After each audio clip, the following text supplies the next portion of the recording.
Hey everyone, before this episode of Countdown to Infinity and Avengers podcast, I just want to let you know of an awesome way you can support the podcast and maybe get a sneak peek of another season of Countdown to Infinity. So if you loved this whole season, maybe you've been listening for 2 years to Countdown to Infinity, you can head over to patreon.com/delphinpod, DELFINPOD.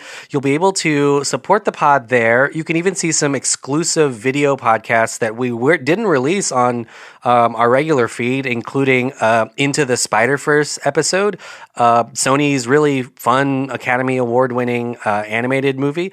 We have some other podcasts there, including a show called Big Deck 69, which is really, really funny. It's a space comedy.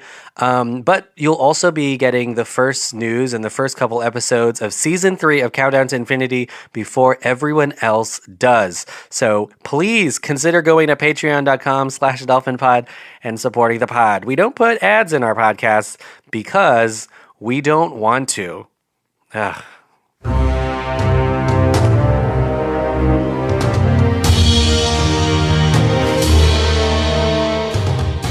It's Monday, so you know what that means. It's another episode of Countdown to Infinity, an Avengers podcast, and just like in the film Endgame, spoiler alert, I was able to go into the past and get some Infinity Stones, and 50% of the other hosts I was able to bring back, and the other half I couldn't. I only half snapped. Is the math right on that? I don't know. Okay, cool. Yeah. Let's just go with it, though. John's in the studio with me. Hey there, guys. Andrew is not in the studio. He's still in his divergent timeline. Mm-hmm. Yeah, exactly. We haven't plucked him from his timeline yet. And honestly, he seems happy there. He did. Yeah, he did seem pretty content. He was kind of like a cap. Yeah, like a Captain America. He's got the ass of a Captain America. He does. Too. Yeah, well, it's kind of weird for me to. That's your agree brother. With him. Yeah, weirdo. But he's got that old graying look that Captain America has. He's gonna give his shield to one of us. That's true. Now and confuse a lot of people about the plot. Yeah, for exactly. Mainly because we don't know where the fuck he got a shield in this case. We know where Captain America got his, but Andrew just showed up one day old and he had a shield. How did you get back? I didn't see the little time thing on your wrist. Yeah, exactly. But so if this is your very first podcast, I don't know what you're doing. Yeah, this is the end. So kind of weird, or at least this is towards the end. The end of season 2 for sure. But yeah, we have our Endgame episode, our listener mail episode, our trivia game episode, the character episode. There's a lot of cool episodes if you're really into Endgame.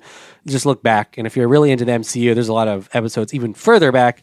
But we wanted to do this podcast because some of you guys, we asked for some reviews on the Endgame film as you've seen them, and we played those on the listener mail. But a lot of you actually sent us questions and wanted us to talk about some of the things that were burning in your mind that we actually honestly didn't talk about on our in-depth review, even though we talked about it for 2.5-3 hours. Yeah, there are definitely things we didn't talk about. There's a lot of stuff that I think I can't even remember right now. But there was stuff that me and Drew talked about on the way home, which was shit, we forgot to reveal that. Impossible to talk about this movie. Yeah, fully. So we're just gonna answer some of those questions. But before that, review the podcast. Definitely share it. If you want to be ahead of the game on season 3, go to patreon.com/delphinpod. There's some exclusive shows there, and you'll get some cool episodes there as well. Patreon.com/delphinpod. That's how we continue. But first of all, John, how many times have you seen the movie now? Oh, I've still only seen it twice. Okay. It's still very crazy. Showings are really hard to get into. Still. I think it's calming down. I mean, by the time this airs, it'll probably be calmed down. But the last time I looked, I think Drew was and name dropping Drew a lot on this show. Yeah, he's not here, so it's great to talk about. Yeah, it's not. Yeah, exactly. So Drew apparently went to go see it with my with another sibling of mine, and she it was really hard for them to get tickets. They had to kind of wake up early that morning and buy tickets for something that was very, very late in the day because it was filling up very quickly. It is breaking the records for weekday box office. I mean, we're talking exactly. You would $300 million on a Wednesday. You would think no, right? Because everyone has jobs to be at. Especially if you watch this movie at 7. Who the fuck's going to the matinees? Yeah, I mean, because I don't know if people know what they're getting themselves into if they watch this movie at 8 p.m. You're going to be there for a while. Get out at midnight. Yeah, exactly. So shit, kudos to those people. And I will say a lot of the people who listen to this podcast, and a lot of people I know have seen it twice, 3 times, 4 times. So it is 4 times a lady. Wait, it doesn't even go that way. Well, but I think I talked about this a little bit on the review, but it is fairly rewatchable. I mean, is it? I mean, this is me seeing it from watching it twice. I know what you think. No, but you saw it twice, yeah. But the impact of the film definitely isn't going to be there the second or third or fourth time. Obviously. But there are things that you're going to be able to see and glean from this after listening to like our podcast or listening or finding some of the Easter eggs in some of the older ones. Like I know there's a Captain Britain Easter egg in there. Captain Britain. Is that true, right? I mean, it's not confirmed. I mean, she does mention Agent Braddock, and Braddock is the name of a Captain Britain character in the comics, but it's fun to speculate. Howard the Duck, which we already talked about, is in the film. Yeah. So there's a lot of cool things that you'll still be able to see and recognize in the movie. And I think we were just talking about layers with the Russo brothers. There are so many layers in this movie, and you'll be able to peel some of those like an onion, just like the Shrek films, and get to the things that you want to see. But I'm going to go through some of these questions that you guys asked us, and we're just going to talk about it. Some of these are just loosely open questions, so there's no right or wrong answer. Just some of them are just speculative, and that's fine too. The first one is from KJA Briones. She said this, and this is just speculative as well. She said, imagine if Bucky and Cap would have gone to Vormir instead of Nat and Ronan. So I'll ask you, who do you, if we'll talk about this specific pairing, because I feel like they chose Natasha and Ronan. Natalie Rushman. I know. They chose those two specifically for this film so that there would be that sacrifice. But who do you think would have gone in a Bucky and Cap situation on Vormir? I don't know. I think that would have been the same situation that we got now. Mm-hmm. Like both of them would be fighting to kill themselves. Yeah. Like it's a weird thing to say out loud. Yeah. They would both be fighting for that. I think ultimately, for the sake of narrative, I feel like they would probably have taken Bucky to do like the sacrifice because it would be like a Theon. Oh, spoiler for Game of Thrones. It would be like a Theon Greyjoy redemption type thing. Yeah, where he's done all this stuff. Some of it bad. I mean, most of it really, really bad, and he's rehabilitated. But it's a moment for him to kind of lay down the ultimate sacrifice and redeem himself fully. Right. Yeah. I think Captain America would have been a different feeling. Yes, I think it would have been putting those two characters. You see the one that needs, even though he doesn't need redemption because he kind of redeemed. I don't even know where he got this redemption, but he feels redeemed by the time. I guess he fought with Wakanda. Yeah, exactly. So like something like that, like he said sorry, and he owned up. I think it's the line when he's fighting Iron Man, where he's like, I remember all of them. So like he knows he's living with his pain. He just constantly. Yeah. So like I think that's the redemption in the character. That being said, if there was those two there, I can definitely see Bucky being the person to like. Yeah, because if Captain is the one that died, Bucky because he already knows that Captain went through everything for him. I don't know what Bucky would have felt. Right. I don't know another pairing, especially from the group that survived, that I would have wanted to go. I feel like the easiest death for me would have been Nebula, but I don't know. Damn. Well, fucking shade. Well, I always thought that she was going to sacrifice herself. That's totally true. Yeah. At that I don't know who would have loved her enough at this point. Honestly, Gamora and Nebula went back to Vormir, except Gamora dies again. That would have been really insane. We love Nebula. I know. We would have been suffering. So I don't know what other pairing. I mean, I definitely didn't want like the Hulk to go or anything like that. That would have been really interesting. Joe Mickelson. Would he have died? You think he would have just landed on his feet? That's true. He would have smashed it. Joe Mickelson said, I'm glad Tony and Cap got their closures, and the idea that Cap got the chance to see Tony grow. That's interesting because I didn't even think about that. But technically, Captain America could have been witness to so many important things that happen in the MCU. Could have seen Captain Marvel. There were so many things. If he actually stayed in that timeline, which he did, and grow old, which he did. No, the alternate timeline, I guess. Maybe all of that stuff didn't happen. Like, what if he just lived a very safe, and we're talking about time travel, boring life? Yeah, exactly. But yeah, that would have been really interesting if he had somehow watched Tony from the bushes or something. I just got really paranoid. I didn't know if I turned on my mic or not. It's on. Trust me. Sweet. Nathaniel Spencer said, why did Peter, and this is a question you brought up, but why did Peter go back to high school if it was 5 years later and in Homecoming he was a sophomore? I don't know. It's really the only thing we can say. I mean, yeah, that's kind of weird. I don't think they're going to address that at all in Far From Home. You don't think for some reason? No. I think they have to address some of the snapping, right? The safest explanation is literally all of Peter's friends, all of those people got snapped. So, like, they go back and... All of them. But Ned didn't, did he? I don't No, know. I'm assuming. Ned? I mean, I'm assuming Ned did because he's still in high school. Like by the time Far From Home comes around. That being said, I mean, it's very annoying. I want to see like.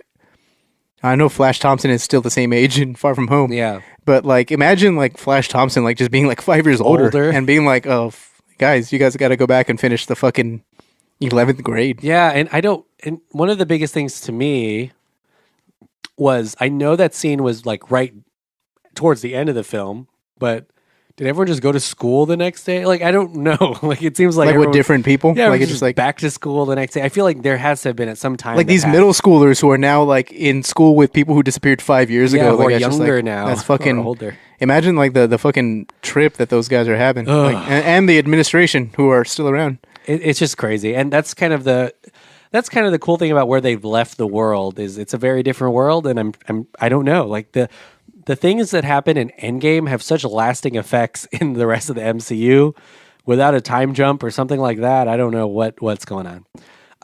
Aaron M asks us, was there anything else in the film that you wanted to see that wasn't in there?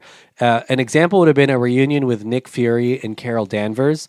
I think that would have been interesting because Nick Fury is the reason why Captain Marvel is back. I mean, I don't know how she would have even known any of that have happened without her old school beeper. I don't know what else I would have really wanted in the film. I feel like that would have been a great question for for Drew, because Drew probably would have just like went off on a tangent here. There's a lot of things Drew wanted to see, including Silver Surfer, probably. I'm just kidding. Well, yeah, he wanted to see the obvious things about like maybe not what I would have wanted to see, and I'll go ahead and I can speak for Drew or be the Drew of this part. Sure. And I know this is weird because like even saying it out loud, like what I'm thinking about what I'm about to say right now, I'm getting really meta. Like just like what's going on. Yeah. It feels weird to say it, but like I could have done with no Thanos army. Like I know in the Infinity Gauntlet there's a splash 2 pages basically where every hero is about to fight Thanos. Just himself. And so I think what would like you wanted to see? I would have wanted to see that, really. Everyone punching him once? Yeah, but like in a very, I mean, obviously I'm not the people who are making this movie, so like, but even then I have something in my head where you can think of like where Thanos has the gauntlet and just can't snap because he's repeatedly getting stopped. Yeah, which we see by these kind people. of. Sort of, yeah. But small increments. But like, I mean, again, like I'm speaking right now and I don't know if this would work on film as opposed to like what we actually got. Well, because the idea is just all of them come at once. Yeah, and then fighting Thanos. And I just think like what the Infinity Gauntlet Thanos can really take them all on. Yeah. I just think like he would be overwhelmed. And that's the whole point of them rushing him at the same time. I think partially the reason why they could. I mean, it's just because of the snap. I feel like we've seen him. He would immediately do it. Like, as soon as he it's the first thing he would do. He wouldn't try to use any of the other powers. To fight anybody else. Snap. Yeah. But I think that we get a little bit of that with paying incredible homage to the original Avengers. When Thor and Captain America and Iron Man are fighting by themselves. Yeah, and then you get the Avengers Assemble scene, which you never got in the other 3 movies, I guess.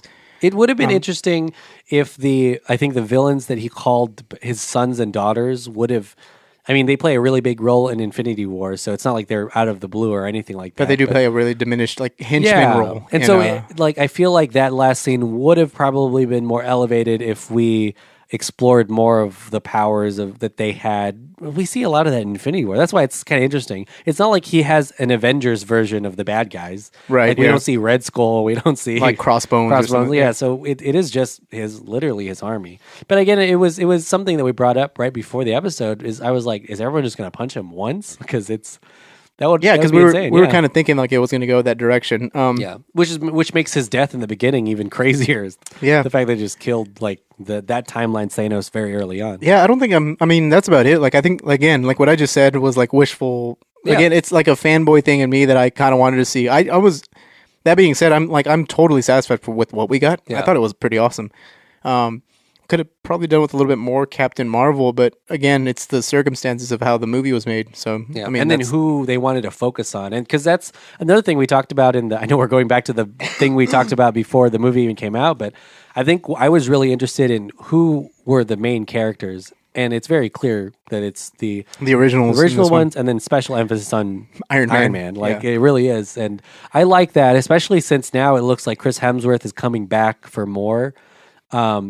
And honestly, I kind of feel relief with that because if this was Thor's last movie, what a way to go for Thor. Is he really coming back, or is that just like? I mean, I heard it's not Yeah. confirmed in the trades. It's like it's some rumors coming back. And it's a rumor, but I mean, it's a. Do you trust your source?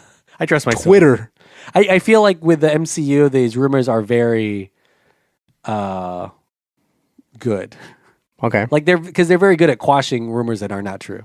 Oh yeah, that's right. Like very, normally, like Feige will come right off the bat and be like, "No, that's not happening. This isn't happening. Like Fuck this that. is stupid." But who knows? But I mean, I like how I don't know if there's anything that I would have liked to see. I mean, one of the really interesting things that I thought of, but I mean, it was kind of answered because that's where this Infinity Stone was. But isn't it insane that Thor: The Dark World was one of the places they went back to, considering how that movie was like considered not one of the greatest of the MC movies, but proves to be really pivotal, and we wouldn't go like it's important to Endgame. Like so it's kind of crazy that happened. I thought that was funny too. I didn't want to dwell on it when we were recording on the thing, just to not because like again, these movies I think with Endgame makes it better. Like Endgame makes other movies, I guess in this case, just the context you're watching them in. Now I think I think what I'm really trying to say is just Endgame makes the Dark World better, really, by just watching it.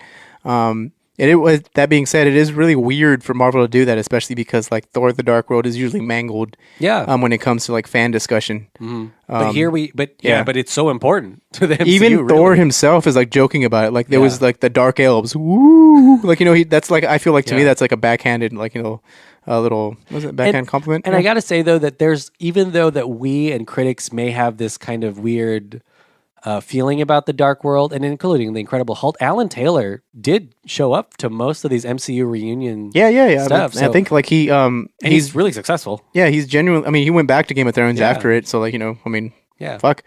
That being said, there's no love being thrown at the Incredible Hulk at all. Like I've noticed that. Even like in that little.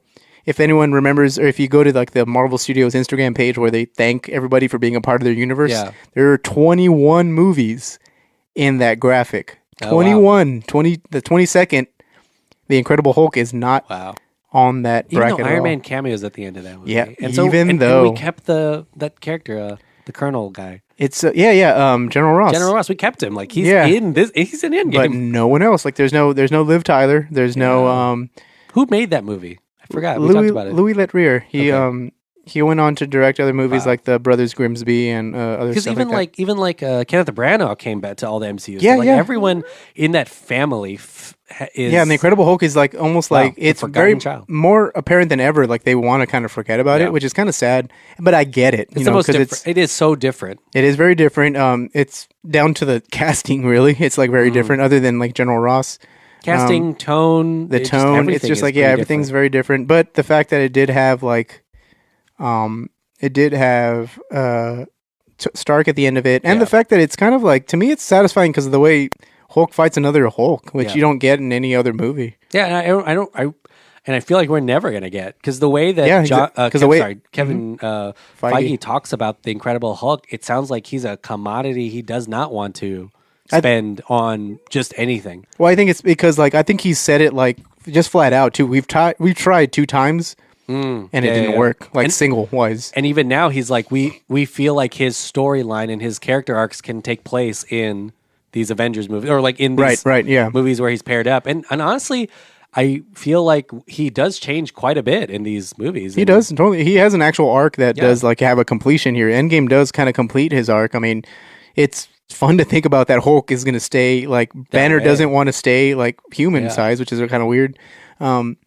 But it is like cool to think about, and then the fact that like, and also I think the legality of the whole situation, like that's Universal doesn't probably want to let go of their Hulk rights, especially now. Yeah, exactly. Just the way that Sony doesn't want to let go of the Spider-Man stuff. That being said, I don't think Marvel wants to play ball with Universal, so like Universal is just going to hang on to them until something Disney buys Universal. Yeah, something like that, basically.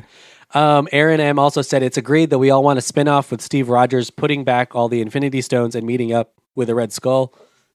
That is an interesting thing because if he puts back all the Infinity, how does he put? We never said that on the podcast. Yeah, that's how does he put back the Soul Stone? Is that right? Yeah, how after does he that, put the Soul Stone back. He's like, And is he just gonna like not fight the Red Skull? Is like, so this is where you've been all this fucking time? That is so interesting. And then also, can you even put the Soul Stone back? What does that mean? Bringing someone? Yeah, like that doesn't back make to any life? sense. But he did it though, because he's obviously not with the Soul Stone when he's there at the very end. It's a kind of it's a crazy thing. And I don't want to say these are loopholes or plot holes. It's just a thing that we have to accept and know happened. A lot of our questions were based, and I don't know how far or if we're even going to go into it, but a lot of our questions are based on the time traveling aspect of this film. And I feel like it's not really our place to explain, and I talked about it already a little bit on the listener mail episode, but the MCU gets to make their own rules about time travel and dimensions and linear stuff. So it is what it is. And it is the way it is. It's funny because when you hear the Russo brothers talk, I told you about those people who had that whole list of like discrepancies from Infinity War, and they asked the Russo brothers, "Well, why does this happen this way?" Like in that other movie, and they were like, they had an answer for everything, but partially they were like, "Well, we didn't make that movie."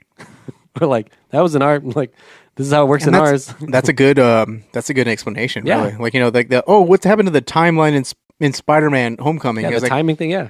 Well, that's an easy answer. Ask them. Yeah, I don't know. It's like our movie. In our movie, this is what happens.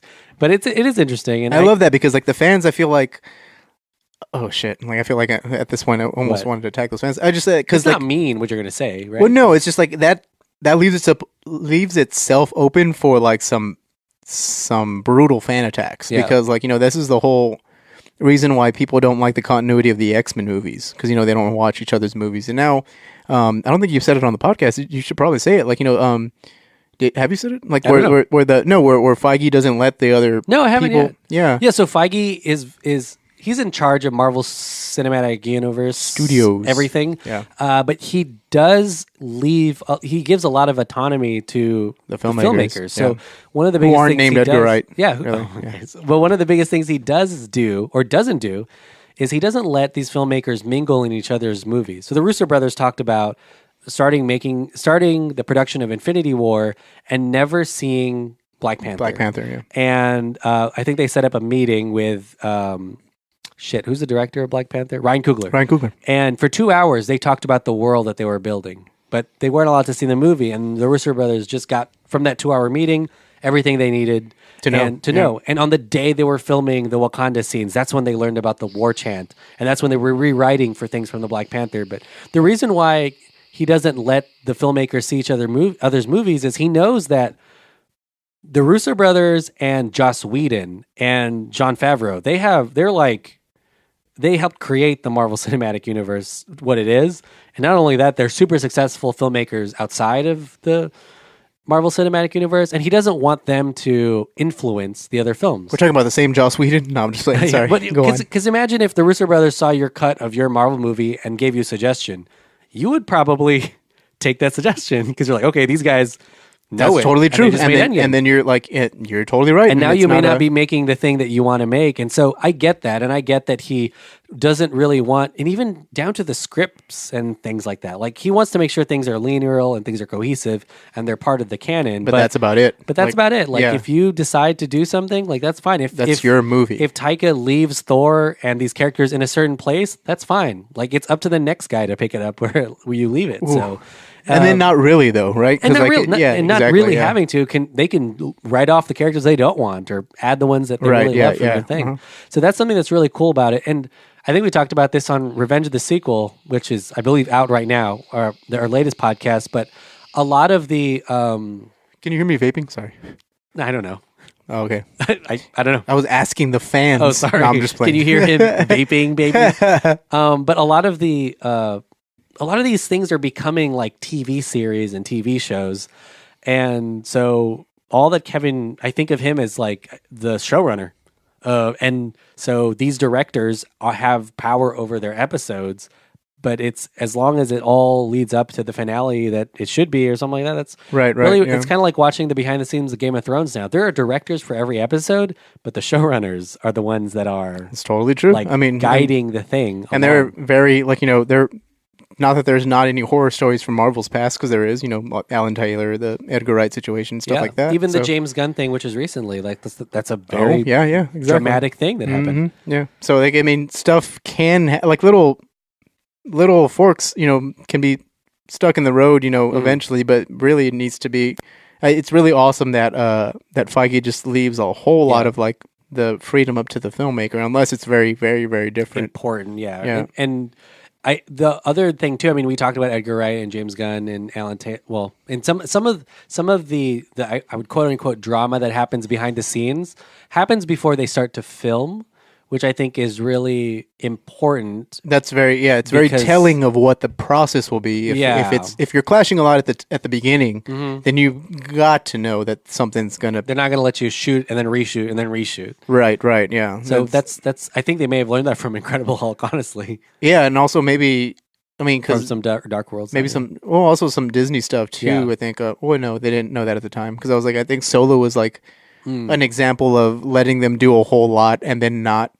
Having to try to fix it. And that's kind of different thing. Yeah, so like, but I think you're right. I think they learned all of that from the Incredible Hulk one. Like, because Norton apparently during that was very controlling, and they also weren't that big yet too. So like, Iron Man was a hit, but like, it wasn't what it was now. You know what I mean? Like, Iron Man had just became a hit. So like, they obviously just... and they were trying a lot of new things, too. Right, yeah. When we watched Thor: The Dark World from the first season, I remember us saying that it kind of ages a little bit better, because this was the first time that Marvel really tried to introduce us to the galaxy part of it. Because we saw Asgard, but we never... saw anything else after that. And Thor: The Dark World is very heavy on like this idea cosmic that there stuff, are like other worlds planets and aliens. So it's kind of a... Yeah, it's kind of an insane thing that now looking back, it's something that we're really into. So one of the other big things too is that I forgot. So the other thing is Kevin Feige. We talk about him a lot, but there's a lot of people who are in charge over at Marvel Studios, and they're like Luis D'Esposito, Victoria Alonso. Yeah. But they have a lot of story people too who help out and make sure that there's a lot of Christopher Marcus and something. Yeah, right? The writers there, so they're going to do the Captain America people. Really, like those are the writers that are like their go-to writers apparently. Yeah, and part of me wants to do some like behind the scenes, maybe a little bit narrative, but talk about just Marvel Studios in general, because it has such a crazy story from when Marvel was a Cinderella story if you think about it. Yeah, from the licensing to the Avi guy who Avi Arad, who spearheaded a lot of the X-Men stuff and the Spider-Man stuff, too. So there's a lot of really cool behind the scenes stuff that I think people would really be interested in, because it's not only is it like a Cinderella story, but it is literally like a month away from being a bankruptcy story, or definitely going up to the edge. They bet it all on the first Iron Man movie and Incredible Hulk, because like they made those two movies like I think back to back, or like at the same time. They did, and it goes to show how close this got to being something different, and how it has shaped just everything. I mean, and I think we talked about this in the Avengers sequel episode, is the timing of the Marvel Cinematic Universe matches so much with the timing of the way that we consume stories now and narrative. And we're talking about like binging and everything being connected, and like a lot of those traits, just pop culture now is relative and seen in this Marvel Cinematic Universe. So definitely. Just noticed that you broke your Jaws frame. Yeah, my Jaws frame is broken, but cool. Shit. The last question might be a whole podcast in itself, but what are you excited for in Phase 4? Or what do you think happens in Phase 4? Anything Phase 4, or is it too soon? Are you still like hungover from Endgame to even be thinking about the future? I think that's totally too soon. I think it's like, the weird thing about, I'm sorry, it feels like I'm attacking this question, but it's not it at all. I think the crazy thing to me, I guess I would say, like, it's mind-blowing that, with these movies, it's so funny because like you can't really put a finality to it. Does that make any sense? Like where you just like kind of like you. This is supposed to be the finale. It's supposed to be, but then everyone's so like, oh, all right, what's next? Like it's just because that something else is coming, on the horizon. So many people are saying this is a great chapter or close for these certain characters. Right. But then no one's not going to watch any more Marvel movies. Well, I don't know. it's hard to tell. Yeah. Because like it's again like I think we talked about this on the actual Endgame ep, which is like how do you top this? Yeah. So like it's going to be very hard to top. Normally you do want to keep seeing more seasons. Like everyone wants to see more of everything. Really, like if it's good and if it's not, kind of like this podcast. Yeah, really. We want more of this pod, baby. But like if it's not broke, like or if it ain't broke, what the fuck is the saying? If it ain't broke, don't fix it. Is that okay, cool. The saying? I don't know. Yeah, I got really confused. Broke, I don't know where the if it's broke, then fix it. No, I'm just playing. I guess fix your broke. Yeah, and I get what you're saying because it's not like these. It's not like I don't know. Like it's not like this movie didn't do well, and it's not like people didn't respond to this movie well, and it's not like they stopped liking your other characters after this movie. Like it seems like this is a train and it's just gonna in perpetuity. That being continue. said, it is like very early to talk about what Phase 4 is because you literally don't know what they're going to expand upon. Like we're talking about the time stuff and how that's very loopholey and or plot holey or something like that, like the way people would say.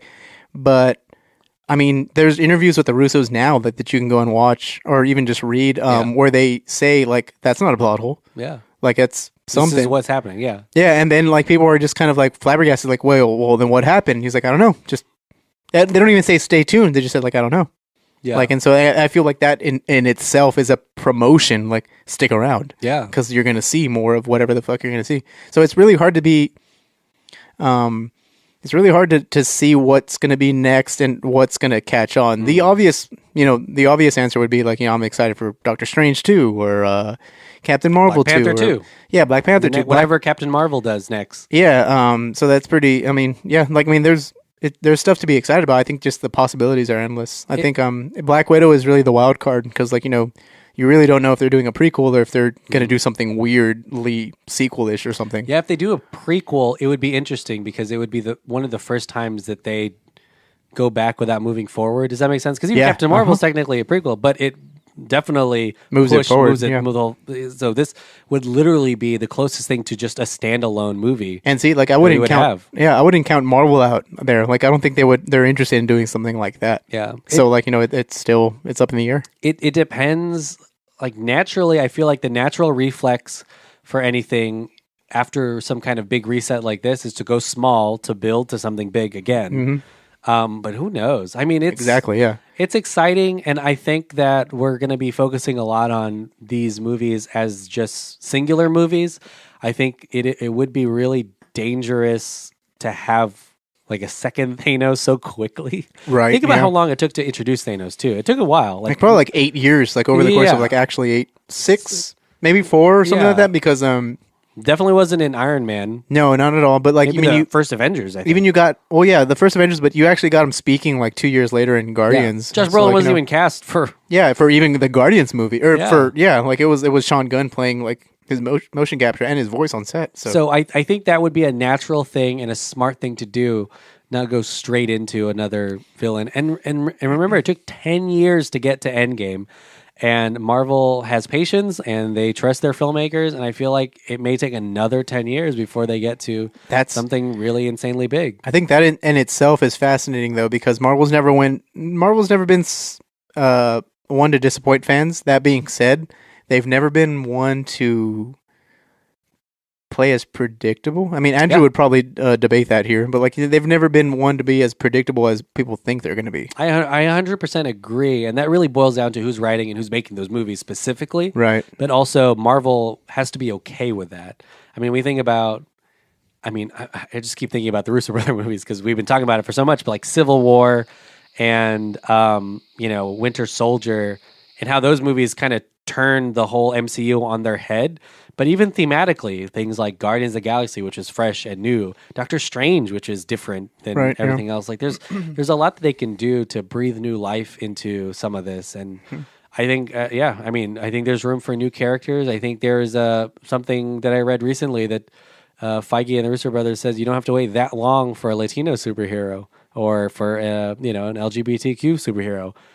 So I think there's going to be a lot of things that deal with representation that happens pretty soon here. Yeah, pretty soon. And I mean, Andrew will tell you, but I mean, we can definitely tell you that the comic books are still around after. Oh, definitely. There's so much source There's material. so much stuff to mine from, like, and you never really know what they're going to go for next. Yeah. There are hints of it, obviously set up at the end of Endgame, like Captain America's, or Falcon's Captain America run, basically. And we haven't even talked about X-Men or Fantastic Four, Yeah, which apparently is part of the MCU. And that's like, I feel like those are one of the more obvious takes. Like, that's probably going to be. Yeah. I was talking to Drew and saying we were kind of agreed that that's probably going to be the next big event, which is like, introducing those characters in this, because that's what everyone's kind of waiting for now. Like, it's building towards like, when are these characters coming to the fold?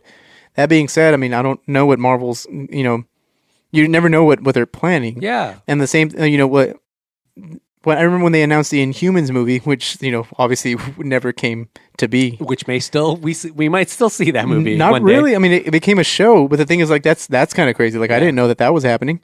And so is it on Hulu? It might be. I'm not sure. Yeah, I think it's on Hulu. I don't know. But like, I heard that, I've never seen the show. If you open invite for anybody. I've heard good things about Inhumans. You really have? Yeah, I really have. Are you serious? It's about the kids from X-Men or the Inhumans. Yeah, like the the Inhumans. I think I've heard it. That you don't know really what they're going to put out. I think like because I'll go back to a quote that Feige said before Infinity War was out, and I think Feige says like, so what's next for the universe going past like, Avengers 4? And he says, I don't know if you can call it a universe. And I've always kind of latched onto that quote being like, what are they planning? Yeah. And because it's, I mean, remember too that Disney also has Disney Plus. They have a lot of ways to expand all of these things that we're talking about. And it doesn't necessarily have to be an MCU movie. Or an MCU even shared thing. Like it could be like, we can start getting into DC. I don't know if I said this in the last podcast. Like extended? Well, they can start doing like one-offs. Yeah. Like where like, like this Joker movie for DC is obviously not set in the whatever continuity that DC set up. Like Marvel can start doing that now because of these timelines that have branched off. The interesting for that though is the Marvel, the last like 4 or 5 movies have set expectations that you're going to get 2 or 3 Avengers in all of these. That's the crazy part, because and then like what happens when people don't get that? Yeah. So are like, they going to like it? Yeah. Do they like it? Do they complain? Do they like, do people stop seeing it because like, we expect other Avengers in these movies? Like what happens? Yeah. So I think it's fascinating to look at from even like an analyst standpoint. Like what are people going to react to if they expect a certain amount of quality or tropes from this Marvel universe? And I mean, it's always safe not to bet against Marvel, right? Because they're just, they've so far surprised us and kept it going for forever. So I would never say that there's too many superheroes, because I feel like we already have quite a few now, and it still is okay. There's still lots, thousands. There's still a lot more to go. So I mean, I don't know. I mean, if we wait a while for Fantastic Four or X-Men, I'm okay with that. If it happens very soon, I'm okay with that. I just know that the MCU is what it is because of where it is right now. And then, I mean, there's so much. And I'm excited for Disney Plus. I'm excited for all the fun stuff that lies ahead. I'm excited for Disney Plus. I'm a little sad that Marvel turned its back on its Marvel or on its Netflix heroes. Yep. But, I am excited for the Disney Plus stuff as well. I mean, I think the Netflix stuff was a test really for them, because they always knew that. I think they were going into streaming. They always knew that they were going to I think create their own thing. Right. Because about 3 or 4 years ago, they started capping the licensing rights to their their stuff, to like Netflix. And that was kind of when the Netflix stuff started like amping up. I think like Daredevil was like 2015. Yeah. Like that was the last time I think it got Emmy nominations or something like that. I feel like they were really this was a big old test balloon to see if it would work. And I don't know if they were ever thinking it was going to. It's heartbreaking to think that like the people behind those wasn't Feige though. So like, it's just really sad to think that like if Daredevil and Jessica Jones and Luke Cage, Iron Fist, all those people, which are obviously coming back, the Punisher, they're coming back in some way or form. Yeah. It's sad to think that they're probably not going to be those when those were, promoted as being the MCU versions of those characters. Oh, and I remember the deal that Netflix wrote was humongous, because we were talking about multiple shows combining at some point. For the Defenders as the first of its kind. It obviously didn't. I felt personally that it dropped the ball. It wasn't as grand as it was promoted to be. That's true. But they couldn't. They had a pretty big seal, like the TV ceiling, budget too. Yeah. And the ceiling for them was you cannot interfere into the Avengers world, so the threat cannot be. And that's what's Avengers level. It's threat. Very sad in a way because it was like those heroes have. Because the Shield writes around that stuff too. Like they do can never do anything that the Avengers can like focus on. Yeah, unless they give them permission to do it. Yeah, exactly. So like, but again, like it's kind of sad that like those shows aren't getting their due.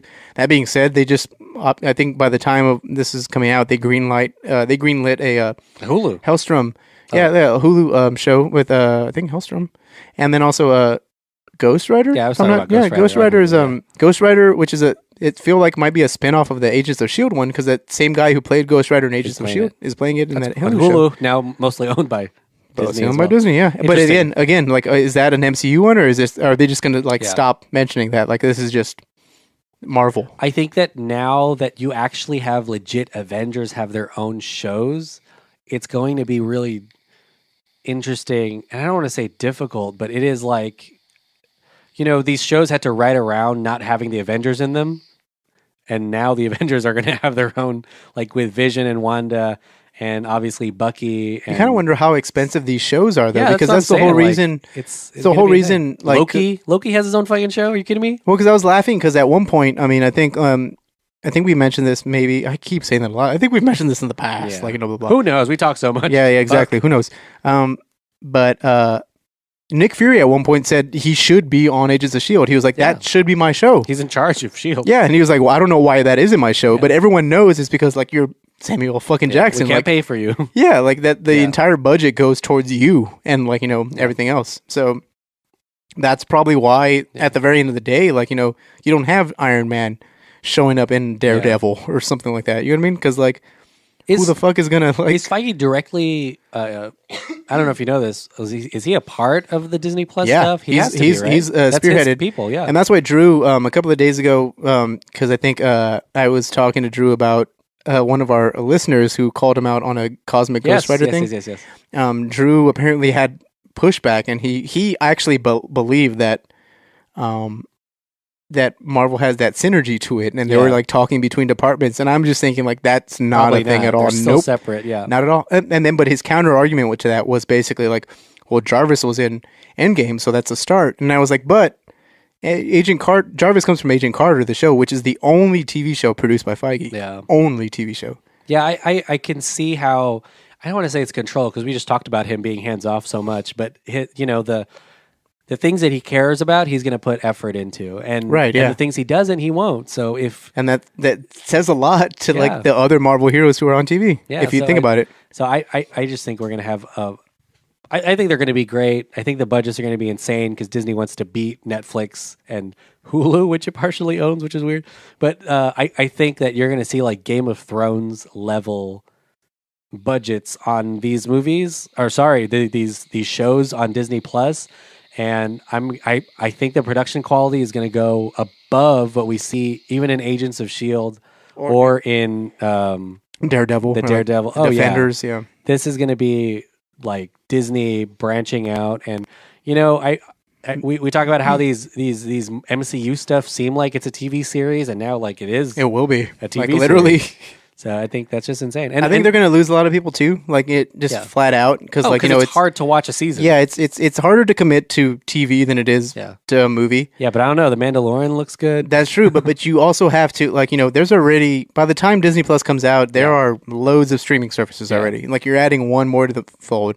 And yes, of course, the $7 price tag is very appealing, but and then the fact that it's Disney. Yeah, but that $7 is like on top of like what else you already pay for. So we're getting to the part where streaming services are literally just being cable TV again because you're just paying for channels. Yeah, it's the same amount of money. Yeah, you're paying for channels. So we don't know how people will react to it. Like, I mean, I'm sure it's going to get a lot because again, Disney is Disney. Like, Disney has all of our listeners are going to watch all. Oh, definitely. I'm going to watch it. I'm going to watch all of them. I'm going to subscribe. But I was asking. I don't know if you know this. I think I texted you this. Are all these shows just going to be available from day one? No, probably not. That's definitely fucking not. No. Insane. If we're gonna, because they have to do some kind of weird rollout where our focus is on. I don't think one or two of them, right? Like I don't think that's happening at all. I think that's I think it's going to be what DC Universe, weird comparison here, but I think it's what DC does to their shows, which is like they air it week per week like a TV show, because like I think they're gonna keep production on it like normal. Yeah, I mean like almost like movie like I guess, or like like the way TV would be. Because it's not Netflix shoots all their seasons and then does a post and then releases them like all together. Well, they have they definitely have a humongous back catalog, I guess, just for movies for Disney Plus. But yeah, their goal is, and I'm reading right now, that their goal is 25 original episodic series and 10 original 25 original episodic series, 10 original movies, documentaries, and specials in the first year. So that they're not saying all on day one. And literally all the MCU will be coming to this. I mean, Avengers Endgame will be on this. Right. Captain Marvel will be, all of the Star Wars stuff, all the Pixar stuff. By year 5, the company expects 50 original series, and 10 movies a year just for Disney Plus. And they want to have at least 10,000 episodes of content in 5 years. Fucking hell. Here are the shows that are confirmed. Oh, there's a shit ton of them. But here's some of the timing. So the ones that we care about, The Mandalorian, which is an MCU, but they won't say yet when that's coming out, but it's already filmed. I saw the trailer. Did you see the trailer? It was on dolphinpod.com. We released it before it was allowed. I don't know if that's legal. Sorry, guys. The Falcon and Winter Soldier will come out within the first year. Loki will come out within the second year. WandaVision will come out the second year. That's really all the ones for the MCU. Cassian Andor has a show coming out in the second year. Seems like year 2 is the one to look for, but the Falcon one is going to come out year 1. Also, like, I don't know why this is like, because there's parental controls on Netflix too, but I think like Disney has always been associated as a family thing. Yeah. Having Disney Plus launch this stuff like under just its Disney name is crazy. Yeah, because they also have the 20th Century Fox catalog. Well, because you have The Simpsons, which is not very Disney-like at all. Like, it's, if anything, it's anti-Disney. Do you think they'll have like a kids tab? That, I'm hoping so. Pixar tab or something because that's the thing is like if you're getting Disney Plus, you're getting like to the average consumer, you're subscribing to Disney Plus because of Disney. So like you're Aladdin, Peter Pan, all this other shit. Imagine opening a Disney Plus and like hot of the month is Alien. Yeah. Like a or very some other crazy adult movie. Fox Searchlight. Yeah, like thing. The Hills Have Eyes. Yeah. Like put out by Fox Atomic. I will say that the strength, and this is why Netflix and Hulu have been like racing for original content, is because their libraries do not match at any way what Disney has in their back catalog. Definitely. And within 5 years, Disney's going to yank all of ABC, all of 20th Century Fox, all of their stuff away from these other streaming services. And I think Disney Plus, I foresee Disney Plus being bigger than Netflix sooner than later. Because they not only have the matching box office, but they have the catalog that will leave Netflix empty almost. Right. And Universal's starting their own streaming thing. Mm-hmm. So all of the Friends and NBC and The Office stuff, is all gone too. Cheers, all that other stuff. And what do you have, like Stranger Things? Yeah, exactly. Like what's left just on Netflix? Originals. Like just your originals and licensed movies, like Gold Member or something. But even then, like if they have like a Universal brand, they're gonna go towards what's gonna happen with Daredevil? Is that gonna get yanked companies too and taken? No, that's staying on Netflix or Netflix has rights to that iteration of Daredevil. That's the thing. It was like it goes even like people were just thinking like, oh, just wait for the rights to expire. I was like, no, that's not gonna happen. Like because like they own that version of Daredevil. Who made I don't know if you know this, the Ben Affleck Daredevil. That's Fox. That's Fox? Okay. Yeah. Okay, so Disney now. Okay. Yeah, Disney. I was wondering, like, who has that? Because I know Marvel auctioned off all their heroes. Marvel owns early on. Daredevil now, technically, but they license it out to. I mean, they license it out to Netflix. Right? Like it's like if these companies don't do anything with the character, it goes back to Marvel. Right. So these people like Sony, like they're like, let's just fucking do. Imagine what's going to happen to the Hulk, because Universal is not going to want to let that go. No. So imagine without some crazy deal like Sony has right now, which is we'll just take the money, you do all the work. Oh yeah, definitely. But even then, like you never how long until Sony gets like very greedy because of Venom and Spider-Verse, like because those did very well. So like how at what point does Sony say like, hey, let's get back Spider-Man? Yeah. And then then get Sam Raimi back, baby. Yeah, exactly. So shit. Well, guys, we talked about a shit ton of stuff here. That's totally true. A whole episode's worth. We talked about MCU, the Disney Plus, which of course we're talking about, but that's so far down the line. So I know some of you want us to watch the Disney Plus shows, which we are going to watch and we'll probably pod about, but we just talked about how 2 of them are going to come out 2 years from now. So right, exactly. It's a very long-term thing. I think the biggest thing to look forward to is Spider-Man, honestly. Yeah, that's it. I mean, we might get... not to say we won't get bored every now and then and probably do like a Daredevil thing. Or, who's to say we won't do that? Andrew can talk about comic book stuff. I'm down for that. Yeah, that's going to be fun. I mean, we probably will implement all of the ideas that were just kind of given to us. So, I mean, yeah, this pod is definitely not dead. Yeah. It's gonna rest for a bit, some well-earned rest there. Because we've been doing it for a long time. It was doing it for a long time, and it does, it does not take a toll. Because I was like, I mean, the times we could have met, at some points, we're just sometimes we're very late, Or I'm by myself, which I was doing. I was doing a show by myself every week. That's totally true. Yeah, even the listener with a mail. guest, actually. We had almost a guest every single time, which actually helped out. That was pretty awesome. It was cool for them. Share the load. Yeah. Ooh, share my load, baby. There you go. Yeah. John, what do you want to plug? Of course, Revenge of the Sequel. Rots. Rots. Go listen to Rots. I don't like that. Rots. Ew, it sounds bad. I don't like Rots either. I just like saying ROTS. I mean, it's not like you remember Attack of the Show was just AOTS or something like that. So I like RTS. After School Suspension is ass. There you go. Listen to After School Suspension, our new podcast coming in 2020. Listen to ass. Yeah. Listen to Revenge of the Sequel. That should be back now. We have some really cool episodes coming for that.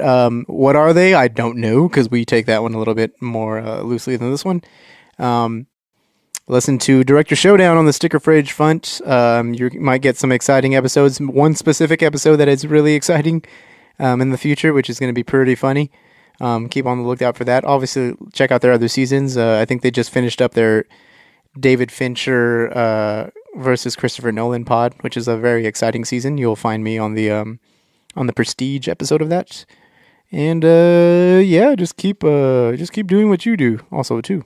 Yeah, and thank you so much for listening. Yeah, thanks. Keep subscribing to it. We're probably go to patreon.com/DelphinPod to support this podcast.